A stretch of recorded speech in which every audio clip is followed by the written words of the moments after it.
신앙생활은 산책이 아니고 경주입니다. 그리고 여유 많은 한간 여행들이 아니라 강도와 도력과 싸울 수밖에 없는 험난 여정이라고 생각을 합니다. 이런 가운데 소중한 보석을 탐하는 강도가 많듯이 소중한 믿음과 생명을 얻고 사는 믿음의 행로에서 이걸 반대하고 대적하는 무리가 많기 때문에 영적 싸움은 피할 수가 없다고 생각을 합니다.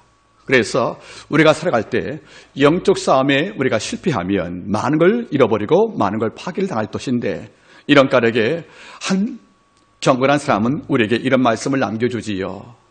그대가 지금 걷는 그 길이 하나님의 도우심으로 걷고 있다면 충분히 승하겠지만은 진리와 하나님의 말씀을 없이 걸을 경우에 당시의 실종은 예정되어 있다는 것이 아니겠습니까? 이런 까닭에 이 땅을 살면서 진정한 영의 승리를 얻으려면 몇 가지의 원칙이 필요할 것입니다. 자, 그런데 우리의 신앙을 위협하는 요소 가운데서 크게 볼 때는 세 가지가 있다는 거지요. 우리가 길 걸을 경우에 돌불에 걸리는 것처럼 우리 삶의 여정을 막는 세 개의 돌뿌리가 있는데 이것이 무엇인가 한번 먼저 보시길 바라겠습니다. 자, 우리의 신앙을 넘어뜨리는 실족을 가능케 하는 첫 번째 돌뿌리가 어떤 것이냐면, 따라하겠습니까? 열정을 상실하다. 그렇습니다. 열정을 상실한 거예요. 다시 말하면 이 마음의 뜨거움을 잃어버린 것입니다. 그래서 마음이 식어버린 것입니다. 이래서 더 이상은 마음에 감격과 설렘이 없다는 거지요. 바꿔 말하면 그리스도의 은혜를 기억을 해서 이것이 마음에 감동이 되어서 내 심장이 뜨거울 때에는 역경과 고난 같은 것들을 충분히 감내할 것이고, 또 내게 주어진 모든 책임도 기쁘게 짐을 질 만한 의욕이 있다는 겁니다.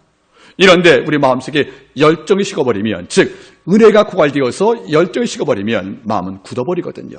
마음은 식어버리거든요. 그래서 작은 일도 무거워 보이는 거예요. 그리고 하나님의 일이 내가 짐이 되는 것이 아니겠습니까? 이런 까닭에 뭘 느낍니까? 마음이 굳어버리면, 즉 열정을 잃어버리면 그런 뭡니까? 주 안에서 결코 산 생명이 아니라는 것이 아니겠습니까? 이런 까닭에 우리가 매일매일 은혜 보좌 앞에 나와 은혜 받는 것은 당연하다는 거지요. 내 심장이 식지 않도록, 내 심장이 굳지 않도록, 바꿔 말하면 열정을 잃지 않도록 우리 마음속에서 은혜의 공급이 수없이 이루어지는 것이 아니겠습니까? 두 번째가 있습니다. 심장이 굳고 열정을 잃어버리면 두 번째, 따라할까요? 실증이 동반된다. 실증이 오는 거예요. 무엇을 하기 싫은 거예요. 이러니까 그것이 필요하다고 인정을 하지만은 마음이 움직이지 않는 거예요. 그래서 기도하는 것이 부담스러워져요. 하나님께 예배하는 것도 마음속에 짐이 되는 것이에요. 다시 말하면 열정을 잃어버리면 마음이 굳어지지요. 이런 굳어짐은 우리한테 실증으로 표현될 수밖에 없다는 거예요. 그래서 남들 다 하는 충성, 나는 버거운 거예요. 남들 다 하는 예배가 내게 힘들어요. 그리고 남들 다 하는 말씀 묵상과 모든 찬양하는 것들이 내게는 여러분 즐거움이 없다는 거지요. 그래서 실증이 있기 때문에 다음에 등장하는 것이 뭡니까? 바로 변명을 낳겠다는 거지요. 그래서 결론자는 뭡니까? 변명이 많다는 것입니다. 이런 까닭에 열정의 죽음, 그리고 두 번째는 실증이 동반되어서 내 마음속에서 우리 아버지 앞에 많은 핑계가 생긴다면 위험하다는 것이 아니겠습니까? 이런 결과로 세 번째가 뭘 등장합니까? 바로 형식주의라는 위선이 왔다는 거지요. 바로 위선입니다. 이제는 남의 시선이 있기 때문에, 남의 바라보니 있기 때문에 그 상태로 머물 수가 없잖아요. 이러니까 하는 채, 있는 채, 또는 뜨거운 채 한단 말이지요. 내가 날 속이는 겁니다. 그래서 위선이 마음에 들고 나면 이미 그 영혼은 악에 잠시된 것이 아니겠습니까? 여러분 돌아보세요. 가끔 저는 말해요. 따라할까요? 여러분들, 위선이란 고개는 숙여도 영혼은 숙이지 않는 것이다. 그래요. 고개는 숙이는 거죠. 영혼은 숙이지 않는 거예요. 남들 볼 때는 고개 숙이니까 겸손 보이잖아요. 그런데 내 영혼은 숙인 적이 없거든요. 이것이 바로 뭡니까? 위선이거든요. 즉 형식주의라는 것이 아니겠습니까? 여러분 어때요? 우리의 신앙은 많은 공격을 받고 있는 거예요. 단순한 여러분들 여행이 아니라는 거예요. 정말 휴가 받고 나가는 이런 여독이 푸는 그런 여행이 아니라 끊임없는 전투와 싸움인데, 이런 싸움에서 악한 무리는 우리 영을 파괴하려고 많은 덫을 왔는데 이 가운데 열정의 죽음, 그리고 두 번째는 뭡니까? 실증의 동반, 그리고 세 번째는 위선 같은 걸 통해서 우리 신앙을 점점 붕괴하고 있다는 것이 아니겠습니까? 이런 신앙이 너무도 많다는 거예요. 이런데 이 세 가지가 이사야 1장에 다 등장한다는 거죠. 8세기 기원전 이스라엘이 하나님께 멸망을 앞두고 있을 경우에, 즉 이사야 예언자가 활동한 당시가 바로 우시야 왕 때고 히스기야 왕 때입니다. 그 이후로 여러분들 약 50년 만에 나라가 망하는데 이스라엘의 멸망 직전에 활동했던 8세기 예언자 이사야가 기원전이지요. 하나님께서 이 백성을 왜 심판과 징계할 수밖에 없겠는가를 돌아보니까 이유가 분명한 거예요. 1장을 바라볼 때 바로 그 세 가지 뭡니까? 열정이 없는 거예요. 아버지 앞에 나올 때 설렘이 없어요. 다만 억지로 난다는 것이 아니겠습니까? 그리고 자꾸 제사의 시정을 느끼는 것이고 하나님을 위해서 섬기는 모든 것에 실증을 느낀다는 말이에요. 그래서 마지막에 뭡니까 여러분들? 병든 짐을 들면서 형식을 갖추면서 위선에 빠지는 이걸 많이 봤을 경우에 이스라엘 백성을 바라봤던 하나님께서 왜 바벨론 쪽에서 이 땅을 칠 수밖에 없는가? 이 내용을 바라볼 때는 바로 이스라엘 백성들이 1장에서 그 세 가지의 독초에 걸려서 모두가 묶였다는 것이 아니겠습니까? 읽어봤던 이사야가 1장 2절 3절 말씀에서 하나님의 한탄을 선포합니다. 여러분들 멸망을 앞두고도 형식에 빠지고 위선에 빠진, 심판을 앞두고도 아직까지 마음에 뜨거움이 없고 열정이 죽어버리고 마음에 의욕도 없는, 그리고 아버지의 무서운 징계 앞에서도 여전히 시정을 느껴서 죽게 나오기를 꺼리하는 이 백성을 바라볼 때 이사야가 하나님의 심정으로 1장 2절 3절 말씀에서 이렇게 말씀을 남깁니다. 하늘이여 들으라, 땅이여 귀를 기울이라. 여호와께서 말씀하시기를 내가 자식을 양육할 것을 저들이 나를 거역하였도다. 소는 그 임자를 알고 나귀는 그 주인의 굴을 알고만 이 백성은 나를 모르고 이스라엘은 나를 깨닫지 못한 말씀하잖아요. 얼마나 답답했으면 주가 말씀하지요. 하늘이여 들으라, 땅이여 귀를 기울이라. 법정의 증인 세우는 거예요. 너희는 받지 않느냐? 하늘이여 들거라, 땅이여 귀를 기울여라. 어떤 말씀하십니까? 여호와께서 말씀하시기를 내가 자식을 어떻게 했다고요? 양육했거를 저가 나를 거역했다는 거예요. 하나님이 자식한테 버림받은 겁니다. 애굽에서 건져내서 광야에서 돌봐주시고 약속의 땅에서 국가를 주시어서 선빈과 제가 백성 삼아주신 그 아버지의 은총을 알고도 이걸 따르지 않을 경우에 주는 말씀하지요. 저가 나를 거역했다고요. 전 이게 너무 아픈 거예요. 내가 자식을 양육할 거를 저가 나를 거역했단 말이지요. 그 다음 말이 뭡니까? 소도 그 임자를 알고 나귀도 주인의 굴을 알건만 이스라엘은 알지 못하고 이 백성은 뭐 한다고요? 깨닫지 못한다 말씀하잖아요. 이것 때문에 하는 말이 뭐죠? 심판은 결정됐다는 것이 아니겠습니까?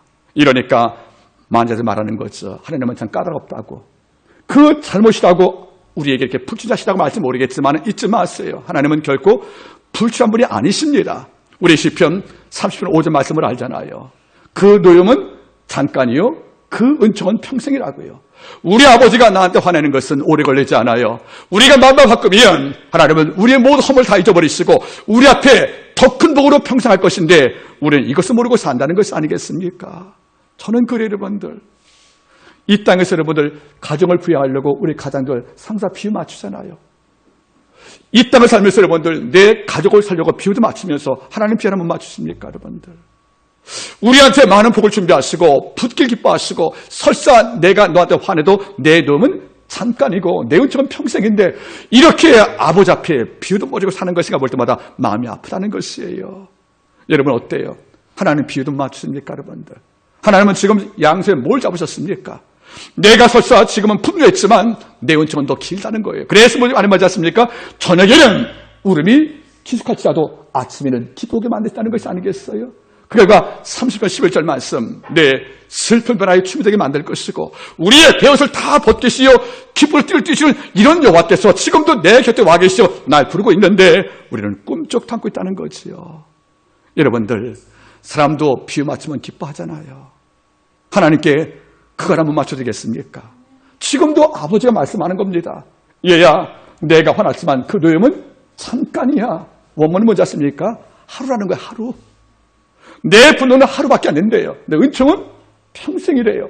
이런 여호와께서 나를 볼 때 지금도 열정에 식어서 식은 심장으로 아무 감동 없이 앉아있고 우리가 여러분들 실증을 내어서 이 시간에 내가 어디 가면 참 좋을 텐데 하고 이 예배의 시간을 아까워한다면 그리고 이 마음속에 위선과 형식 빠지어서 모양은 경고를 지었지만 내용에 하나님의 경외함이 없는 이런 심리로 앉아있다면 아버지가 어떤 마음이겠습니까? 이럴 때 말씀하는 것이지요. 내가 자식을 양육거를 저가 나를 거역했다고요. 여러분 우리가 소와 나귀보다 나을 것이 아니겠어요? 소는 뭘 한다고요? 취를 한대요. 나귀는요, 주인의 후일 안 돼요. 내 밥그릇을. 여러분, 소와 나귀도 하는데 우리가 하나님을 모르고 그를 사랑하지 못한다는 것이 여러분 납될 수 없지 않습니까? 이래서 하나님께서 뭡니까? 심판을 결정했다는 겁니다. 그대 말씀 더 슬퍼요. 얘들이 눈먼 양을 갖고 오고 병든 양을 제물로 바치고 하품을 하면서 또 예배하고 범패하는, 짜증을 내는 이런 예배를 아버지가 다 듣고 있는 거예요. 이러니까 하나님께서 뭐라는 것입니까? 두 가지 말씀하지요. 더 이상 내 앞에 제물 바치지 말라고. 내가 괴롭다고. 두 번째 뭐지요? 너희가 내 앞에 왔지만은 성세우지 않고 뜰만 바꾸지 않은 구격꾼이었다고. 이걸로 예배 실패하고 하나님의 상 실패했던 백성을 볼 때 아버지가 드디어 마음을 정하신 것입니다. 그래서 심판이 결정됐다는 거지요. 그러면 여기서 끝났으면 우리 희망이 없는 거예요. 이런데 이사야 58장 말씀하는 거죠. 너희가 그래도 금식 가운데 돌아오면, 너희가 그래도 마음을 찢고 돌아오면 내가 너에게 줄 약속이 많다는 거예요. 아직까지 내 긍휼과 내 사랑은 식지 않다는 것이 아니겠습니까? 다시 말해 여러분들, 영어에서 놀라운 표현이 있어요. 여러분들 긍휼 있죠, 긍휼. 이게 원래는 구약에서 긍휼이라 말뜻이 여러분들 그 레헴이에요, 레헴. 따라할까요, 여러분들? 레헴. 레헴이 원래 인애와 자비란 말뜻인데 이게 어머니 태란 뜻이야, 태. 어머니 태. 기억나죠, 여러분들? 어머니 태에 뭘 안고 있는 거죠? 생명을 안고 있어요. 그 생명을 안고 있기 때문에 이 생명이 다칠까봐 어머니는 온갖 조심을 다하는 거예요. 평소에 함부로 몸을 운동하다가도 태에 생명을 안게 되어지면 여러분들, 이 태아가 상할까봐 정말 우리 말대로 몸조심하거든요. 하다못해 음식까지. 더 나가서 약도 함부로 먹지 못하는 거예요. 그게 바로 뭐죠? 어머니 태에 있는 생명을 돌보는 마음이죠. 이것이 바로 우리가 성경을 레헴이라고 그래요. 뭐가 자비예요? 하나님은 날 위해서 모든 걸 감내하신다는 거예요. 그런 하나님께서 계시기 때문에 우리는 뭘 느끼고 있습니까? 돌아가면 아버지의 자비 안에 있는, 레헴 안에 있는 그 풍성한 모든 사랑은 지금도 내게 부어질 텐데 우리는 왜 자꾸 아버지 멀리하고 격이 간지 아버지가 알 수 없다는 것이 아니겠습니까? 여러분, 호시아는 말하지요. 돌아오라고요. 다시 잃어버린 경건의 자리로, 다시 빼앗겼던 영생의 공간으로 찾아오면 우리 아버지가 뭐지요? 내 은총은 평생 내게 줄 수 있다는 거예요. 그래서 아버지가 나에게 준비한 모든 선물은 마르지 않는 것이라고 오늘 말씀해 줬지 않습니까? 이제 이사야는 말합니다. 그렇지만 심판은 결정되었지만 네가 다시 날 찾으면, 내 얼굴을 구하면, 신의 표현대로 내 능력과 내 얼굴을 구하면 하나님께서 은총을 베푸실 때 어떤 복을 주나 약속해 주었습니까? 오늘 이 복을 함께 나누기를 바라는 겁니다. 자, 말씀 보겠습니다. 58장을 보십시오.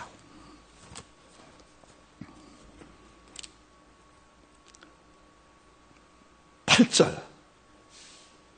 그리하면, 즉 네가 금식 가운데 마음을 찢고 참여하여 돌아오면, 그리하면 첫 번째가 뭡니까? 내 빛이 아침같이 비칠 것이며 내 치료가 급속히 임할 것이며. 따라할까요? 내 치료가 급속히 임할 것이며. 전 이 말씀이 너무 좋은 거예요.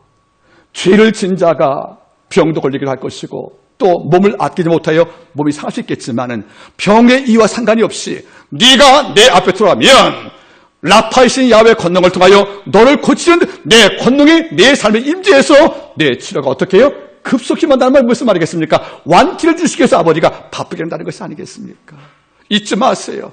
우리 주님은 영만 기뻐하는 분이 아니세요. 우리의 건강을 위해서, 우리의 약함을 담당하시고, 그래서 우리의 육이 피곤하여 또는 넘어져서 몸살까봐 또 설사 병을 안고 있으면 내 치료가 급속히 말 것이며, 다시 말하면 아버지가 날 지었던 이 권능을 통하여 내 몸 전부를 만지심을 통해서 내 몸 안에 남아있는 질병의 모든 찌꺼기도, 그리고 병의 뿌리까지 내 주가 담당하여 모든 걸 제거하는 이런 완벽한 외과 수술이 아버지 앞에서 역사할 수 있다는 거예요. 예수 믿으면 아버지께서 어떤 선물을, 약함과 아픔과 병듦을 아버지가 치료할 때 어떻게 해요? 급속히 말 좋은 것이 아니겠습니까? 여러분 어때요? 우리가 아프면 뭐 할 수 있겠습니까? 우리가 아프면 내가 수행했던 모든 것이 누구한테 가겠습니까? 소용이 없다는 것이지요. 우리가 영과 육의 건강을 하면 지금은 어려워도 미래가 있는 것이고요. 내가 건강 잃어버려 사망 앞에 있으면 지금 잡았던 모든 것도 내가 쓸 수가 없는 것이 아니겠습니까? 이런 까닭에 하나님 말씀한 거지요. 그리하면 내가 다시 한번 돌아오면, 즉 열정을 잃어버린 식은 마음에서 다시 한번 돌아오면 네가 형식과 위선바지여서 모양은 경건이요 내용은 육체했던 이런 삶을 버리고 돌아오면, 그리고 네 마음속에서 실정을 버리고 열심히 품어 내 앞에 돌아오면 내가 제일 먼저 내 몸부터 챙겨주마. 내가 네 삶을 강철같이, 네 삶 전부에 너를 아프게 했던 모든 질병뿌리까지 내가 다 지구하여 어떤 삶의 종량도, 이 삶의 고통도 네 삶의 기사를 못하게 만들 이 아버지 권능으로 역사한다고 주가 약속을 주었다는 겁니다. 여러분 잊지 마세요. 산에만 올라간다고 건강한 게 아니에요. 아버지가 병을 막아주셔야 합니다. 우리가 운동을 열심히 할 때 건강한 것은 맞습니다. 이걸로 충분치가 않다는 거예요. 우리가 누가 아프고 싶어 아프겠습니까? 이거 안 되거든요. 그러나 여러분들, 우리가 늘 주 안에 구하여서 아버지가 양손 벌려 악한 것들이 나를 만지 못하게 막으시는 이 아버지의 권능을 내재할 때, 다시 말할게요 여러분들, 아프지 않는 것은, 이런 표현이 좀 너무 세속적 용서하기 바랍니다. 아프지 않는 것이 여러분들 물질 쌓는 거예요. 그죠 여러분들? 제가 알다시피 제가 양쪽 무릎이 별로 정상이 아니잖아요. 요즘 제 의성어가 어거거거 이래요. 우리 애들이 일할 때 어거 이러니까 우리 아빠 의성어가 어거거거라고 여러분들. 무릎이 아프니까 무릎을 찌니까 여러분들 열흘 병원에 있을 때 500이 나왔더라고. 500만 원. 우리가 여러분들 한 달에 얼마 저축할 수 있겠어요? 그죠? 빚 안 지고. 여러분들 100을 모아도 1200인데 무릎 째서 500이라면 여러분들 몸에 신체 째면 1000만 원 넘지 않겠어요? 그 여러분들 아프다는 것이 뭡니까? 사실 물질을 버리는 거잖아요, 여러분들. 그럼 아버지가 아픈 거 고치시면 우리는 내가 밤새 번 물질 말고도 나갈 물질이 없으니까 내 삶 속에 아버지가 물질복 채워준 것이 아니겠어요? 이러니까 얼마큼 더 버는 것도 물론 중요하지만 내가 얼마큼 돈이 나가지 않는가는 뭡니까? 건강에 이걸 묶어 주는 거잖아요. 이러니까 주께서 뭐는 것이니까 아팠지만 악화되지 않도록, 그리고 어렵지만 하나님께서 내 병에 모든 권력을 막아주시어서 우리에게 이른바 아름다운 건강 토부의 복을 주심을 통해서 우리가 넘어지지 않는 거란 말입니다. 주께 돌아오세요. 아버지가 우리 몸 지었던 건강으로 우리를 채울 것입니다. 그래서 늙어도 결실하며 빛이 청청하며 수익에 풍족하여 고목에서 아버지 법에 과실 맺는 것이 아니겠습니까? 이런 복을 먼저 주 앞에 누리기를 바랍니다. 이어서 바라보시기 바라겠습니까? 58장 9절, 내가 부를 때에 나 여호와가 응답하겠고 내가 부르짖을 때에 말하기를 내가 여기 있다 하리라. 내가 말할 때 내가 응답한다. 내가 날 찾고 날 부를 때 얘야 나 여기 있어 하고 아버지가 위로해 준다는 거예요. 여러분 잘 보세요. 사이가 나쁘면 일단 뭡니까? 얼굴 보기 어렵잖아요. 부자간의 사내 뽑으시겠습니까? 대화가 안 되거든요. 왜? 말도 없이 듣지 않으니까. 말도 안 하고 듣지 않는 거잖아요. 그렇죠? 이런데 이스라엘이 범죄할 때 아버지가 말했지요. 내가 손 짧아 너를 구시키지 못하는 게 아니다. 내가 귀가 어두워서 네 기도에 듣지 못하는 것이 아니다. 너와 나 사이에 뭐가 있다고요?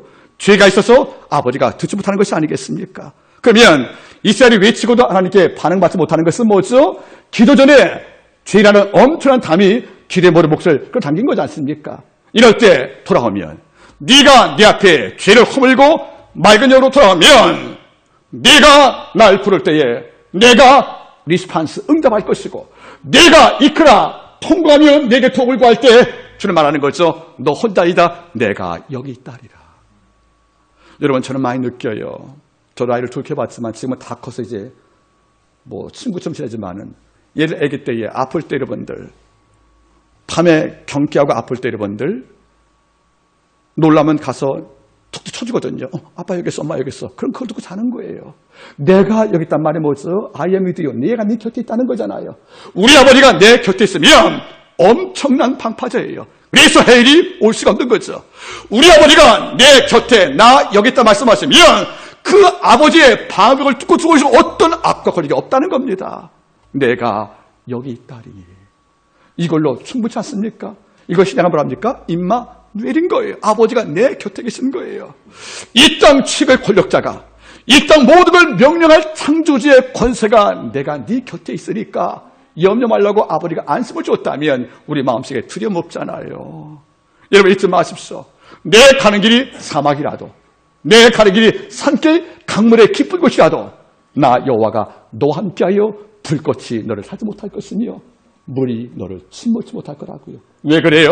내가 여기 있다 하리니. 여러분 어떻습니까? 아버지가 이 약속을 주었다는 거죠. 네가 범죄할 때 내가 널 떠났지만, 네가 범죄하여 나를 떠났지만 네가 돌아가면 네가 나를 찾을 때 내가 여기 있다 하리니. 이걸로 충분한 것이 아니겠습니까? 여러분 아버지가 함께 하시는데, 아버지께서 여러분 내 삶에 개입하시는데, 우리의 삶의 전체 모든 매듭을 아버지가 다 잡고 계시는데, 우리 가운데 여러분들 상실과 분실과 여러분들 결핍이 어디 있겠냐는 것이에요. 그래서 여러분들 요한에스리가 이런 말씀을 남겼어요. 내가 그분을 아는 한 그분 안에 모든 것은 다 내 것이라는 거예요. 내가 그분을 아는 한 그분 안에 모든 것은 내 것이라는 것이 아니겠습니까? 잊지 말길 바랍니다. 하나님께서 말씀하는 것이 뭐죠? 내 아들아 내가 여기 있다고. 우리가 당신께 도움을 요청할 때 그분은 반드시 반응한다는 것을 잊지 말기를 바랍니다. 그 결과가 무슨 말이겠습니까? 아버지가 함께 하심을 통해서 어떤 결과가 나오겠습니까? 자, 보겠습니까? 11절. 나 여호와가 너를 항상 인도하여 마른 곳에서도 내 영혼을 만족해 하며 내 뼈를 견고케 하리니 너는 물된 동산 같겠고 물이 끓지 아니하는 샘 같을 것이라. 아멘. 이제 배경은 사막이에요. 여러분 사막을 걸어보시겠습니까? 우리는 상상으로밖에 모른다는 거죠. 끝이 보이지 않는 거예요. 그 사막에 길도 없어요. 강도 없어요. 즉 마실 거와 길이 없다는 거죠. 여기를 별 하나 보고 지나가는 거예요. 이런데 밤에 별이 늘 보일 때까 날이 흐리면 비 올 때는 구름에 별 덮잖아요. 그러면 별 보고 밤길 걸어갔던 일반 낙탈 일반 상인들은 길을 잃어갈 수가 없다는 거죠. 이때 비까지 오면 큰일 나는 것이 아니겠습니까? 이런데 사막을 걸어갈 때 날이 흐려요. 그래서 별잡이가 없는 거예요. 결국 길을 잃어버린 것이고 사막에 갇혀버린 겁니다. 그것이 바로 뭐죠? 마른 곳이라는 거예요. 하지만 뭐죠? 네가 내게 돌아오면 네 삶이 사막이 되어서 모든 게 말라버리고 앞길도 안 보이고 미래가 물 막고 길을 잃어버린 이런 아포리아의 삶이 있다 할지라도 네가 내게 돌아오면 그런 사막에서 내가 너를 항상 인도하여 마른 곳 사막에서 너에게 뭘 주겠다는 것입니까? 자, 말씀 바라보세요. 우리 같이 읽겠습니다. 우리 11절 말씀을 약속으로 받지요. 11절 시작. 나 여호와가 너를 항상 인도하여 마른 곳에서도 내 영혼을 만족해 하며. 아멘. 보세요 여러분들. 사막에 갇힌 거예요. 매일 가는 길이지만은 별이 없으면 길을 잃는 거란 말이에요. 이런데 날이 흐리고 비가 왔어요. 하늘이 다 갇혀버린 거예요. 이제 별을 보고 길 안내했던 모든 안내인은 주지 않는 겁니다. 하는 말이 뭐죠? 우리는 사막에 갇혔어. 이게 날이 거치지 않으면 우리가 맹수한테 먹히든지 강도를 만나든지 여기서는 죽습니다 하고 모두가 주저앉은 거죠. 그 땅이 뭐죠? 뭐 사막이 마른 곳이에요. 이런데 인생도 마찬가지예요. 이른바 아포리아, 길을 잃었잖아요. 예수 잃어버리고 희망을 잃었어요. 내가 살아갈 때 무엇이 옳은지 모르겠어요. 그래서 내 삶 정도 마른 사막같이 지금 절망에 와 있다는 거죠. 지금 주저앉았단 말이에요. 이런 내가 그 곳에서 나를 찾으면 내게 도움을 구하면 내가 너를 항상 인도하여 너를 주저앉게 만들 이 마른 땅에서도 내 영혼을 만족해 하며 내 영혼이 산다는 거예요. 만족은 뭐죠? 부족이 없다는 거잖아요. 사막에서 부족한 게 왜 없어요? 수없이 많죠. 사막 자체가 부족인데 물이 있습니까? 나무가 있습니까? 그들이 있겠습니까? 사막은 부족한 곳이란 말이에요. 그래서 마른 땅을 만든 거죠. 이런 마른 곳일 것 같지만 네가 샘물 곁에 있고 하는 것처럼 내가 네 영혼을 만족하겠다는 거예요. 똑같이 어려움을 당해도 죽게 돌아온 자는 남들은 마른 곳인데 우리는 그 땅에서 풍족을 경험한다는 거지요.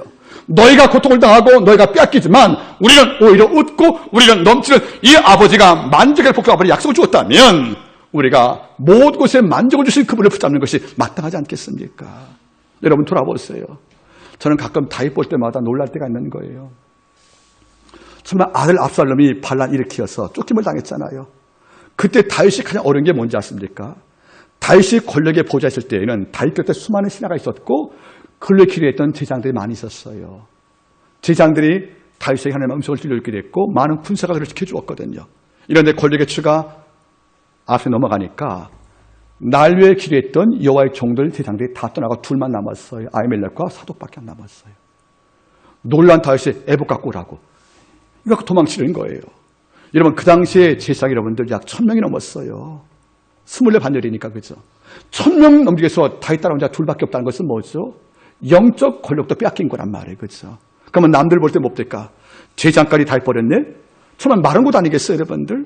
이런데 날 지킬 군사, 그리병들이 다 도망친 거예요. 누구한테 줄대려고요? 압살롬에게. 얼마나 급했으면 맨발로 도망가셨잖아요. 왕의 더위 가릴 우산이 없어가지고 머리를 가리고 울면서 떠난 것이 다윗의 도피 아니겠습니까? 정말 다윗은 마른 곳에 있는 거예요. 그리고 지금 마음도 말랐고 삶도 말랐어요. 누가 양식을 주겠습니까? 칼로 지켜주겠습니까? 또 날로 기도할 자가 있겠냐는 거예요. 다윗은 철저하게 말랐다는 것이 아니겠습니까? 이런데 놀란 게 있는 거예요. 끝까지 다윗이 아들 원망하지 않고 죽기 없도록 도움을 구하니까 하나님이 누굴? 마실레를 보내신가?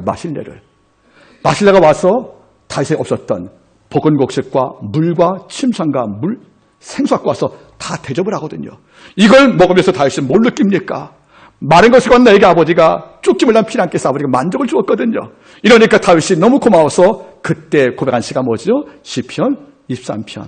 여호와는 나의 목자시니 내가 부족함이 없으리로다. 그가 나를 푸른 창에 놓이시며 실만한 물가로 인도하신도다. 저가 자기 이름하여 여기 인도하시고 쭉 나온다. 그 말이 뭡니까? 내 잔이 넘치나이다. 여러분, 쪽집을 잘 때 말하는 거예요. 내 잔이 지금도 넘치고 있다. 그 원문을 볼 때 현재형이에요. 내 잔이 지금도 계속 넘치고 있다는 것을 언제부터? 피난을 하기 전부터 누려왔던 왕궁 살만큼 그 똑같이 지금도 넘치는 것이 아니겠어요? 한결같은 지혜복이라는 거죠. 지금만 넘칠 것이 아니고 옛날 내가 왕궁에 있을 때 넘쳤던 그 복이 지금도 넘치고 있다는 것이 아니겠어요? 이걸 뭘 봐야겠습니까? 마른 곳에 있었지만 다윗은 영원의 만족을 경험했잖아요. 여러분, 남들 다 어렵다고 그래요. 그런데 우리는 마음속에서 콧노래가 나와요. 아버지의 증거를 매일 바라보고 아버지 복을 경험하니까 왜 내가 이렇게 잘 일이 되는 거야? 왜 나는 이렇게 굴곡이 없이 아버지가 복을 주었지? 남들 볼 때 미안한 거예요. 하지만 이유가 있다는 거지요. 이런 마음속에서 하나님을 잡았다는 겁니다. 누군가 여러분의 기도했다는 거지요. 이런 복을 통하여 주께 엎드리면 남들 다 죽어가는 마른 땅에서 나는 내 영혼에 만족지 않은 역사적 은총이 있다는 것이 아니겠어요. 또 보세요, 여러분들. 11절. 내 뼈를 견고케 하리니. 내 뼈를 견고케 하리니. 근래 여러분들 우리 교회 앞에 저기에 서울병원이 입주했어요. 서울병원. 그렇죠? 그 병원은 국가대표의 모든 그 선수들이 훈련받는다가 다치면 와서 뼈를 맞추는 곳이거든요, 여러분들. 저도 거기서 치료한 적이 있습니다. 우리 어머니도 그러시고요. 그런데 우리 교회 옆에도 무슨 정형외과가 있어요. 이제 농부도 비교가 되는가 봐요. 많은 분들이. 너무 그쪽이 좋으니까 여러분들. 근데 그쪽에서 제일 많은 것이 부러진 뼈하고 위골된 뼈를 맞추는 것이거든요. 뼈를 맞춘다는 뜻이에요. 그러면 아무리 장수한지도 뼈가 위골되면 못 걷잖아요. 뼈가 부러지면 여러분들 한 발도 뛸 수가 없거든요. 이러니까 뼈가 뭡니까 여러분들? 나를 걷게 만드는 힘을 말하는 거예요. 이게 부러지면 안 되거든요. 근데 성경 말하는 거죠. 의인이 외침에 여호와께 들으시고 그 모든 간 귀에 귀를 기우셨도다. 그 다음 뭡니까? 모든 뼈를 보호하시며 그지 하나도 꺾이지 않는다고요. 이내 아버지는 뼈를 붙잡는 분이란 말이에요. 내 영의 뼈가 부러지면 우리 뛰지 못하니까 우리 주께서 소망이라는 감사라는 그리고 능력이라는 그 뼈가 꺾이지 않도록 아버지가 날 잡아주시는데 오늘 보실까? 내 뼈로 경고한다는 거예요. 이러면 사막에서는 발이 풀리잖아. 힘드니까. 맨 땅을 걸으면 양발에 그려서 걷겠지만 사막은 여러분들 힘이 더 들어야 걷는 것이 그렇죠. 바닥이 모래니까 발끝에 힘을 더 주지 않습니까? 그러니까 여러분 누가 말합니다. 일반 길을 걷는 것보다 사막 걸 것이 5배가 힘들 때요. 에너지 소비가. 왜? 바닥이 모래니까 발가락을 모으고 걷잖아요. 그렇죠? 그러니까 다리가 쥐가 빨리 오거든요. 그러면 쉽게 주저앉아. 이걸 표할 때 뭐죠? 뼈가 꺾였다 말하는 거예요. 이런데 하는 말씀이 뭐죠? 네가 오래 걸어도 네가 사막에서 마음껏 뛰어도 모든 자가 다 발꺾 끼어 주저앉아도 내가 내 뼈를 어떻게 해요? 경고한다는 거예요. 우리한테는 지침과 포기가 없다는 거죠. 전 이 말씀이 너무 좋아요. 여러분은 절대로 안 믿겠지만 믿기 바랍니다. 한때 제가 운동을 참 잘했다고. 아무도 안 믿지만 믿기 바랍니다. 근데 제가 이제 목동을 살았어요. 어릴 때. 그 앞에 여러분들 안양천에 모래밭이 많았어요. 거기서 맨발로 공을 찼습니다. 7시간 동안에. 맨발로 공을 차니까 그때는 축구화가 어디 있겠어. 어릴 때인데. 요즘 아이들은 껌 먹다 껌 붙인 거 안 믿던데 그건 전설이라는데 전설은 현실이었습니다. 그죠? 그때는 다 어려웠잖아요. 그죠? 축구 없이 공 잡고 모래에서 그렇게 운동을 했거든요. 그 모래에서 운동하다가 학교에 가면 학교는 바닥이 좋잖아요, 여러분들. 제가 달리기 잘했단 말이에요. 지금 거의 믿지 않는 분위기인데 그때 제가 100m가 11초 이었으니까 엄청난 거예요. 또 이 사람들 흘러가네. 왜냐하면 모래에서 하다 보니까 이 발에 근육이 생기기 너무 힘드니까 그 힘든 모래에서 운동하다가 학교 오면 우리 아들 날아다니는 겁니다. 그만큼 사막의 모래 어렵다는 거죠. 모든 뼈가 꺾인단 말 힘드니까. 이런데 오래 걸어도 모든 자가 다리 꺾여 주저앉아도 내가 네 뼈를 어떻게 한다고요? 견고한다는 거죠. 네가 주저앉거나 다리 꺾여서 포기하는 이런 절망의 상황을 아버지가 허락하지 않겠다는 것이 아니겠습니까? 여러분 똑같이 됐단 말이에요. 누군 주저앉아요. 어떤 외풍 때문에 어떤 역경 때문에 주저앉지만 내가 네 뼈를 견고해요. 많은 걸 걸어갈 때도 넌 결코 주저앉을 일이 없다는 거죠. 이 말이 너무 좋은 거예요. 내용을 믿으면 너무 좋은 것이 아니겠습니까? 여러분들 모든 자가 어려움 당할 때마다 다 주저앉아요. 모든 자가 일이 안 풀리면 다 낙심을 붙잡아요. 어떤 사람은 일이 좀 풀리면 마음속에서 학대가 와요. 이런데 그는 다 뼈가 부러진 자지요. 주는 안 그래요. 내가 네 뼈를 견고케 할 것이며 감히 절망이 우리를 삼켜요? 우리 감히 염려 불안이 날 삼켜요? 아니에요. 내 영 전체를 붕괴시키는 뼈의 끄김을 아버지가 막기 위해서 하나도 꺾이지 않게 해주겠다는 거예요. 우리 장로님 100세, 우리 한 권사님, 우리 김장님도 100세. 여러분 잊지 마세요. 무슨 말이냐면 아버지가 함께 걷게 해주겠다는 거지요. 그 다음 말씀이 마지막에 결정타가 됩니다. 자, 보시겠습니까? 나 여호와가 너를 항상 인도하여 마른 곳에서도 내 영혼을 만족히 하며 내 뼈를 견고히 하리니 너는 물된 동산 같겠고 물이 끄지 않은 생수가 있는 샘 같을 것이다. 사막에서는 금이 필요한 게 아니죠. 뭐가 필요하죠? 물이 필요한 거예요. 그것도 고인물이 아니고 샘소는 생수한 나래요. 사막은 여러분들 전갈이 살아요. 물이 썩어서 여러분들 사막의 물 잘 마시면 풍토표로 사망을 하거든요. 이러니까 항상 뭘 느낍니까? 그 당시에 사막을 나가는 이런 카라반들 상인들은 사막에 물이 발견되죠. 바로 마시잖아요. 반드시 여러분들 토끼나 닭 먼저 마시게 하는 거예요. 이 물이 썩었는가 보려고 하는 겁니다. 그래서 무사하면 그때 마시는데 거의 그런 물 없다는 거예요. 거의 다 물이 썩었다는 거죠. 이런데 하는 말이 뭡니까? 내가 너를 물된 동산 같겠고 물을 댔단 말이 뭡니까? 모내기 할 때 물 되잖아요. 그죠? 물이 고일이가 매일 물이 공급되는 것으로 충분하다는 겁니다. 그리고 물이 안 마르는 샘, 즉 끊임없이 나오는 생수와 같다는 거잖아요. 이것만 있으면 사막의 천리길인들 우리가 죽겠습니까? 우리가 먼 사막 걸어갈 때 절망길 이 땅을 걸어갈 때 내 주께서 우리 보고 낙수하지 말라고 생수 같은 은혜를 주겠다는 것이 아니겠어요? 사막에서 여러분들 물된 동사 같은 인생이 있는데 우리가 사막에서 물이 마르지 않는 끊임없이 솟아오르는 생수가 있는데 이런 활천 참 제가 좋아하는 말이에요. 저는 서울신학대학을 나와서 학부는 근데 서울신학대에서 만드는 그 교지가 있어요. 교지 총회에서 그게 활천이에요. 활천이 뭐죠? 천은 물, 온천처럼 활은 뭐죠? 살아있다는 거죠. 생수. 이게 활천이거든요. 여러분들. 저는 대학 갈 때는 몰라서 그 의미가 좋은 거를 지금은 알아요. 활천이 바로 이 말이었구나. 물이 주는 것이 아니라 끊임없이 솟아오르는 움직이는 거예요. 막 움직여 솟아온단 말이에요. 여러분들. 그래서 활천 이른바 리빙 워드 아니겠습니까? 여러분 잊지 마세요. 이런 복을 아버지가 내게 약속을 주었다는 거죠. 이 조건은 하나입니다.